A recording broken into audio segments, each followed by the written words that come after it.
दफ़ा बताया था कि बिल्ली मर गई है। अब बिल्ली आपने उसके बाद फिर बताया गया कि बिल्ली ले ली है, तो बिल्ली की हिफाजत की, अब बिल्कुल चल फिर रही है, आपके साथ खेलती है। हाँ जी, रोज़ खेलती हूँ। तो अब वापस जब बहन आएंगी तो वो बिल्ली उनके हवाले कर देंगी आप। जी। उसे नाम भी रखना है ज़ारा ने। अच्छा, अभी नाम नहीं रखा? नहीं। बगैर नाम के कैसे चल रही है वो, कैसे आपने उसको? ज़ारा की है ना। अच्छा अच्छा, वो खुद आएगी वापस बच्चे का, हाँ। बिल्ली का नाम रखेगी। हाँ। तो उसको क्या खिलाती रही, किस तरह उसकी हिफाजत करती रही? अभी तो उसको बिस्किट वगैरह खिलाते हैं और बॉयल चिकन हो गया और जेली हो गई, सिरिलैक हो गया बढ़िया का। अच्छा, अब वहाँ रह के उसको आदत पड़ गई है अब आप लोगों की, या भाग जाएगी बिल्ली?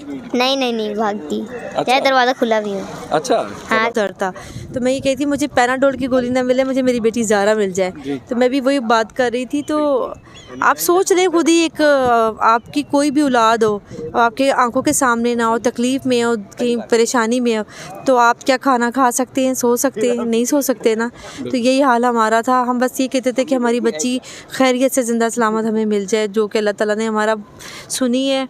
और जैसा आपने हमारी बच्ची की बात को आगे रखा है और हमें दी उसकी कस्टडी, तो मैं उनका बहुत शुक्रिया अदा करती हूँ कि मैं, यकीन करें, मैं अभी वहाँ पे बैठी हुई कैंटीन में ये सोच रही थी कि मैं एक उनके लिए और एक जुबान भाई के लिए मैं अपनी आखिरी सांस तक दुआ करती रहूँगी कि अल्लाह ताला ऐसे ही जज और ऐसे ही वकील जो है ना हमारे मुल्क में बहुत ज़्यादा होने चाहिए। ठीक है, तो बहुत सारे आपके पूरा ख़ानदान ज़ाहिर है परेशान था, तो बहुत सारी माएँ बहनें बेटियाँ, आपको पता है जब उनके साथ इस तरह के इंसिडेंट हो जाते हैं, मिसहैप हो जाते हैं, तो फिर उनके पास मुंह छुपा जाते हैं, उनके पास कोई चारा नहीं होता, अदालतों में नहीं आते, वो इंसाफ लेने के लिए नहीं जाते। आपने अपने शौहर के साथ, बच्चों के साथ, बल्कि पूरे ख़ानदान के साथ एक सफ़र किया है, तो उस ख़ानदान को क्या कहेंगी जिनके साथ इस तरह के सीन हो जाते हैं? वो लोग तो आपको पता किनारा करके बैठ जाते हैं। नहीं, ऐसा कभी भी नहीं करना चाहिए। देखिए, आपको तो पता ही नहीं होता ना कि बच्चे को कैसे अगवा किया है ना। और बच्चे सब एक मासूम होते हैं, तो कभी ऐसा हो जाए ना, आप पीछे मत हटें, क्योंकि आपके जिगर का टुकड़ा है ना। तो आप पहले पता करें कि हुआ क्या है बच्चे के साथ, बच्चा अगवा किया गया कहाँ, क्या हुआ क्या नहीं हुआ। जैसे हम लेके चले, हमें तो पता भी नहीं था हमारी बच्ची कहाँ है, जिंदा है, क्या नहीं।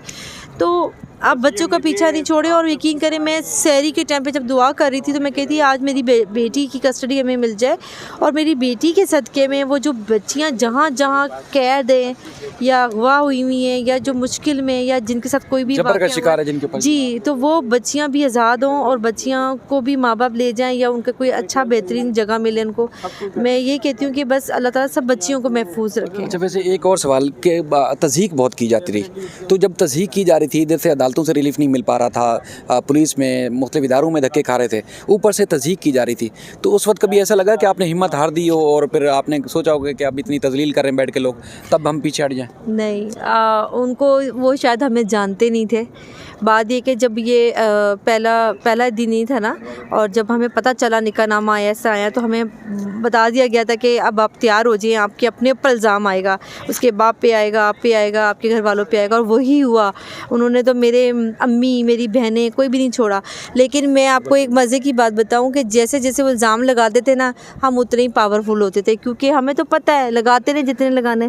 तो